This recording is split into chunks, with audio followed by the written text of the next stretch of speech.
हाँ जी बेटा, अभी हम पढ़ेंगे about six kingdom system of classification. इसको समझने के लिए बहुत सिंपल सा एक कॉन्सेप्ट समझते हैं।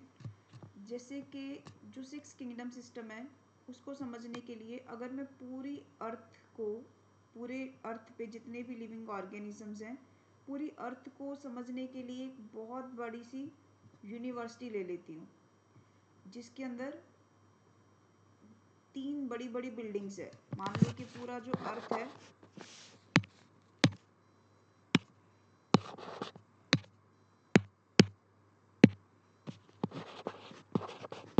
उसको मैंने एक बड़ी सी बिल्डिंग ले लिया,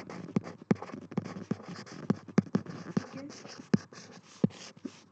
समझने के लिए मैंने यहाँ पे यूनिवर्सिटी की बिल्डिंग ले ली, यूनिवर्सिटी की बिल्डिंग ले लिया। और इस अर्थ के ऊपर मान लो कि तीन बड़ी बड़ी बिल्डिंग्स हैं। तीन बड़ी बड़ी बिल्डिंग्स मतलब कि तीन ब्लॉक्स हैं। इसके फर्दर इस यूनिवर्सिटी में तीन ब्लॉक्स हैं। जो अर्थ है उसके ऊपर क्या होगा? लाइफ। अर्थ के ऊपर तो लोग रहते हैं, तो लाइफ। इस अर्थ के तीन बड़े बड़े ब्लॉक्स हैं जिसको हमने बोल दिया डोमेन्स। तीन जो ब्लॉक्स हैं इसको हमने क्या बोला? तीन क्या हैं? डोमेन्स हैं। इन तीन ब्लॉक्स के अंदर मान लो टोटल 6 कमरे हैं।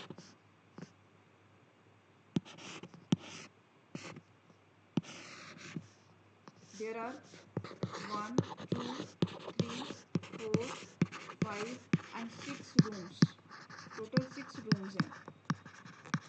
तो मतलब कि ये 6 क्या है? हमारे पास किंगडम है। अभी ये चीज़ समझ आएगी। सिक्स किंगडम सिस्टम कार्ल वूस नाम का साइंटिस्ट है जिन्होंने दिया। इन्होंने क्या किया? मोनेरा को ही फर्दर डिवाइड कर दिया 2 किंगडम्स में।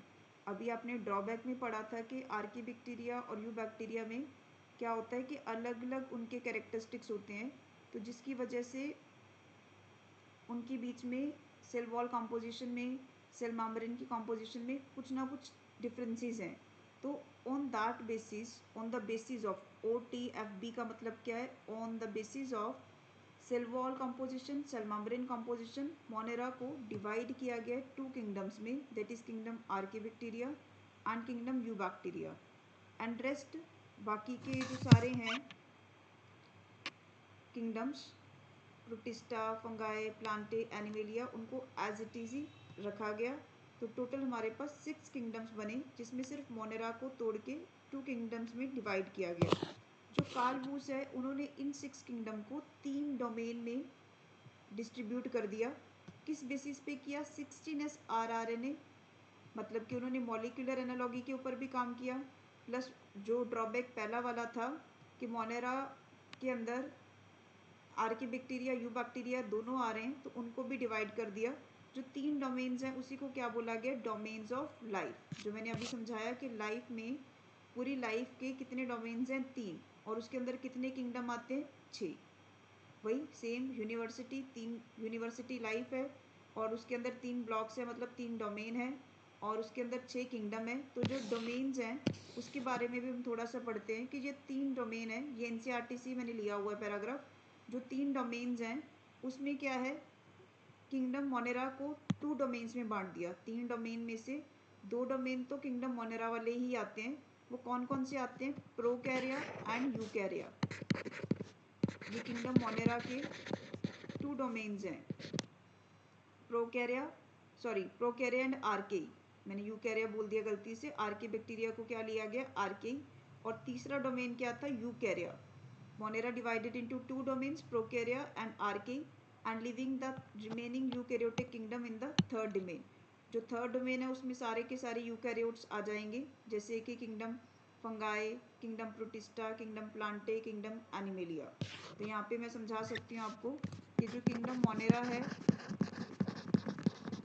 इसके 2 डोमेन्स हैं, that is prokarya and eukarya, and kingdom fungi, kingdom protista, kingdom Plantae,